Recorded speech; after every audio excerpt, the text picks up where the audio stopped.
got a really special guest with us here today, Mohammed Usman, who has an upcoming fight for Victory FC going down Saturday, April 14th. And we're going to also be speaking with his opponent, but Mohammed is joining us here today. Mohammed, how are you doing? I'm doing good, man. Your phone is trying to cut out there. Sorry about that. So, this fight's coming up in a little under 2 weeks here. So how are you feeling? How's this training camp going? Man, training camp has been great. I'm feeling good. I'm ready to get in there and go to war. What do you know about your opponent? He's 3-2. You're 3-0. Between you and your brother, man, I'm sure you get some experience from him. With some veteran tips. But you're a heavyweight, so it's a little different, I'm sure. So, how are you preparing for Dante?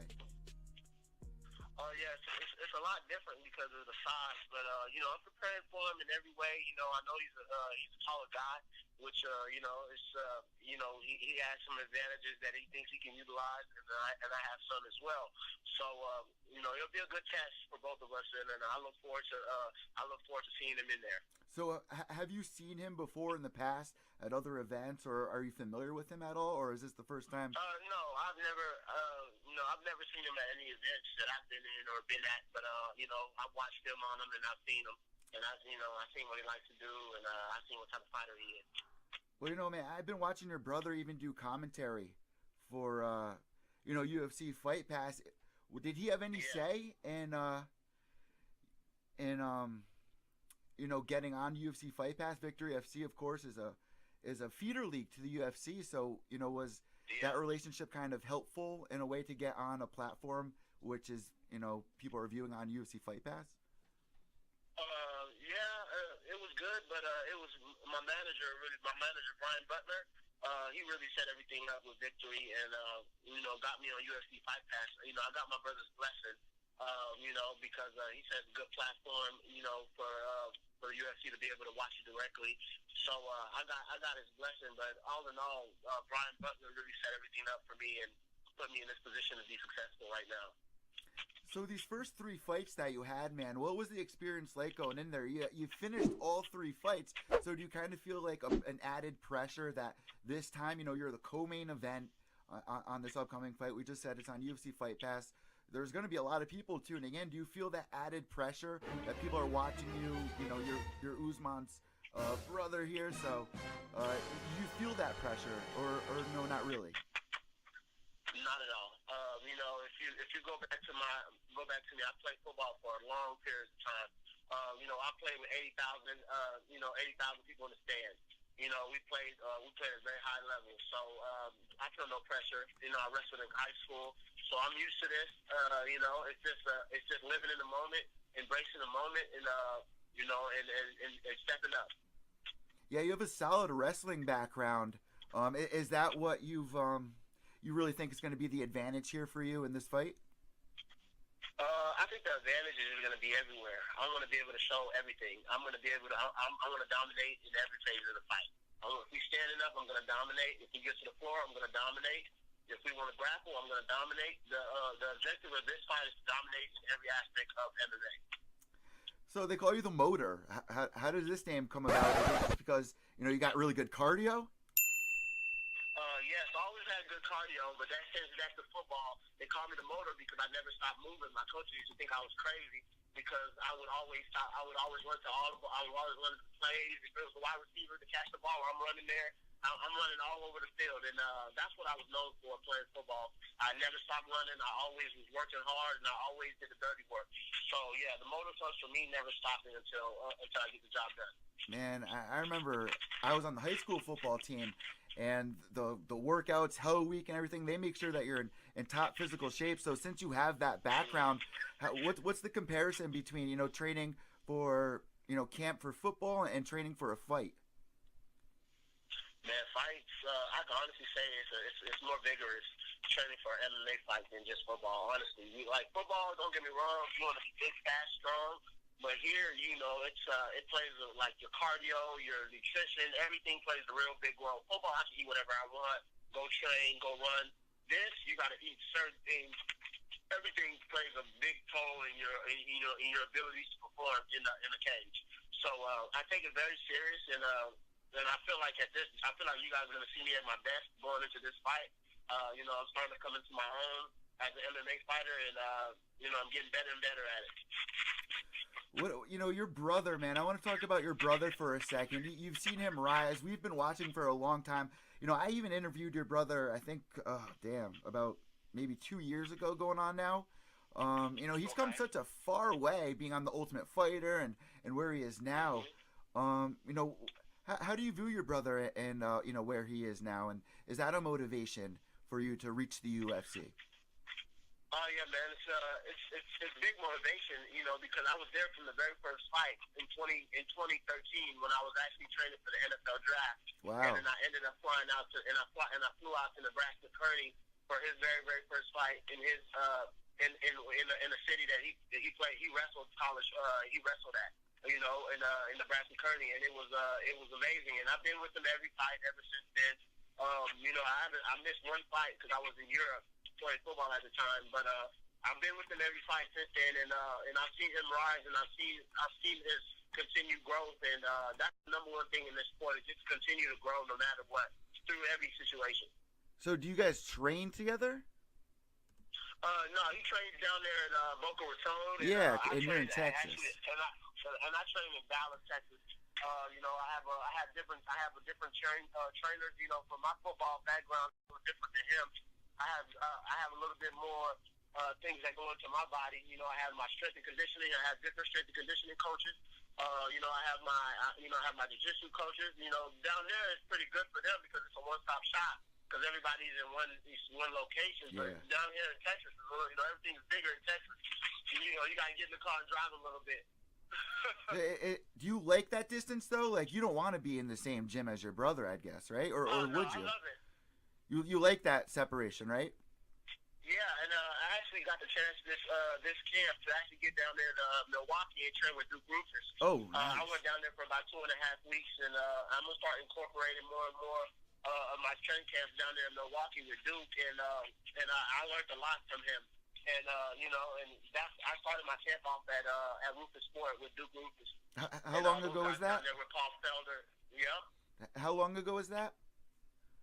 No, that was about 3 weeks ago. 4 weeks ago. Nice.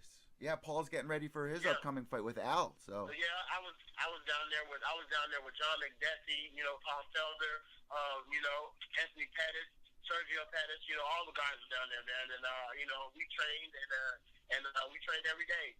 And I got a different type of training from them, and I love their training work ethic down there in Milwaukee, and it showed me a different aspect of this game that I hadn't seen yet.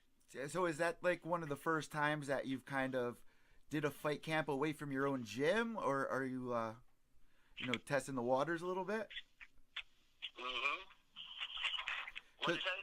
Are you testing the waters with gyms? Is this going to be something that you're going to be doing for your next fight as well, going out there? I don't really want to say I'm testing the waters, but my Brian Butler, my manager, he recommended that I go down there and train with Duke, because I have my guys down here that I train with, but I'm not like a gym jumper or nothing like that. But I haven't really been at a power gym yet, like a big, like one of those big gyms. So I went down there to give Duke a try, man, and I loved it, because he's a big guy, he used to be a heavyweight fighter as well, but an undersized one too. So he knows a lot of the tricks to the trade and things to be successful. So I fell in love with his work ethic and his training regimen down there. So I'm gonna definitely start incorporating more and more Rufus Sport into my training camps. What was that like walking through the doors there? There's so many fighters that have had amazing careers just because they've trained there with him. Like you said, it's a powerhouse gym. So it was amazing. It was amazing. As soon as you walk in, you know that this is you're coming in here to work. It's not don't get me wrong, they're family, and that's one thing I love about them the most. They welcome me in with open arms. Everybody treated me with respect, and then we all worked hard, man. We all worked hard down there, and it really showed me a different aspect of MMA when you see all these guys, the Paul Felders, the John McDessie, welcome you in and let's get to work. Are you following up with the UFC and the heavyweight division? What's going on up there? I caught a couple glimpses of what's going on up there, but I can't worry about them until I get done with this. You know, so I like to block it out. I like to block it out and focus on the task at hand. And the task at hand is done today. And you know, and we get done with him, and then we move on to the next one. Well, I'm looking forward to this fight. You know, you're going to be the co-main event. What can our listeners and your fans expect when they tune in to watch you fight on April 14th? Man, they can expect a lot of explosion. They can expect power. You know, they can expect a cardio, endurance, speed. You know, so you know, tune in, man. I'm a different type heavyweight. You know, they haven't seen a heavyweight like me yet. You know, I mean, I know a lot of people say that, but you know, I'm being honest. You know, tune in to see a different type of heavyweight than you've seen before, and it's definitely be exciting. Everyone loves the heavyweights. Like back in the day, heavyweight was only weight class people wanted to watch. So you know, always going to be fireworks. You finished every one of your professional fights here. You know, your first 2 by submission, your last one by knockout. So good luck. My last question to you is, since we have you on the line here, your brother's upcoming fight is really popular against Ponzinibbio. How do you think he's going to do against you know, a striker like him? You know, your brother has really amazing wrestling. Yeah, he's going to expose him because you know, don't get me wrong, he's a good striker, but my brother's a great striker as well. You know, and then my brother's grappling as well. So it's easy when you can just get in there and strike, and you don't have to grapple anybody. But once my brother puts his hands on you and grabs you and takes your soul away, then let's see how the striking works out for him.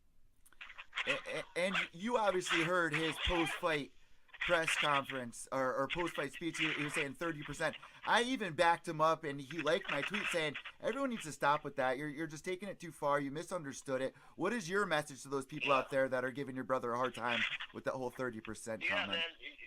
People are just giving him a hard time because that's what they want to do. You know, you can't. You know, the world is full of people that just you know, keyboard heroes. People that just hear something and then run with it. Everybody, if you're a fighter or you're a professional, you knew what he meant. Everybody knew what he meant in that arena that day. You know, he basically was saying, I came into the fight I fought at 30%. Of course, I'm gonna go hard as I can, but if my body's at 30%, I'm gonna fight at 30%. You know, if my body's at 10%, I'm gonna fight at 10%. Doesn't mean he's not. He didn't come in there with 100% heart. He came in there with 30% because he had some things that he was dealing with. There's no excuses there. It's just him saying, I can still come in here and dominate a guy at 30% of my power. Imagine me at 100. You know, that's where we were at with that. You know, we can still dominate a guy at 30%. You know, how's the thing about 100%? How would we be? We'll completely dismantle the guy. We probably would have got him out of there in the first round. You know, there's haters no matter where you go. You can be living the right way. There's haters everywhere. My last question to you, since we're going to have your opponent on, do you have anything that you would like to say to him? No, man. At the end of the day, you know, it's a fight. We're going to get in there. We're going to fight each other, man. I just wish him good luck, and I'll see him in there. All right, what we like to do at this point in the interview, I hand the imaginary microphone over to you. If you have any sponsors or any shout-outs, anything at all, the floor is all yours now, Mohammed. Yeah, man. I like to give a big shout out to all my coaches, my strength coaches, Power Cardio, Team Lawrence in the dungeon. I like to give a big shout out to Coach, you know, Strongman Barrett. It's his birthday today. You know, all my jiu-jitsu coaches, Hugo, those guys down there, Marcos Santos. I like to give a huge shout out to my boxing coach, Tony Cabello, kickboxing, Stephen Wright, and I'll never forget my guys down there in Tucson at Rise Combat Sports. And a big shout out to Lucas Sport as well. You know, they really helped me out tremendously at the start of this camp, and I'm excited to get in there and put in some work. Don't miss out, guys. Saturday, April 14th, it's going down on UFC Fight Pass. Mohammed Usman in the co-main event.